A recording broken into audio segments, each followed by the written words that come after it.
Ordinary Canadian episode 5. What the hell is going on with Canada?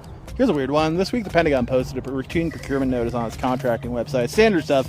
$1 billion plus contract with Lockheed Martin to manufacture M142 high mobility artillery rocket systems, HIMARS, which have been used to a large extent in Ukraine, for several allied countries to include Australia, Estonia, Sweden, Taiwan, and Canada. Here's the thing, though. The Canadian government never told you about it. No press release, no ministerial statement, although there had been a rumor mill, no announcement in the House.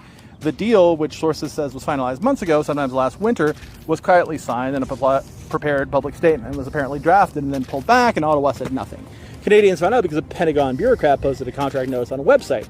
So let that land. Your government committed to purchasing American weapon systems, which depend on GPS, in billions of dollars range for replacing artillery. And when you count the full package, Canada is reportedly asking to buy 26 of these units and related rocket pods, and decided not to mention it publicly, not to you, not to Parliament, not to journalists asking direct questions.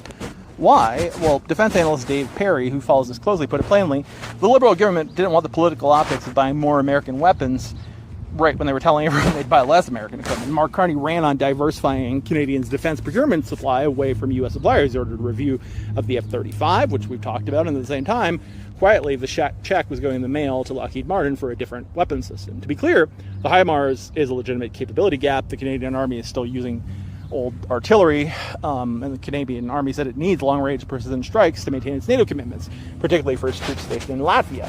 That's the perfect military system, in fact. That's not the question. The question is, why was this kept secret?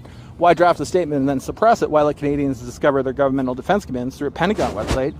And there's a secondary wrinkle that's worth noting. Pete Hegseth, the U.S. Secretary of Defense, or Secretary of War, as they've now renamed him, just last week suspended HIMARS deliveries to Estonia, one of the other countries in the same contract, because the U.S. needed to hold on to the equipment for its Iran war.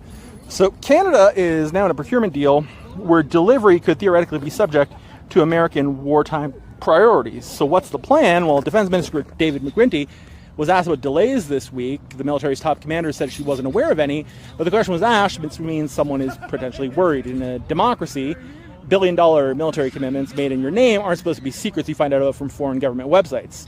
This isn't an anti-Carney statement. It's just what accountability looks like, or at least should look like. Again, what the hell is going on with Canada?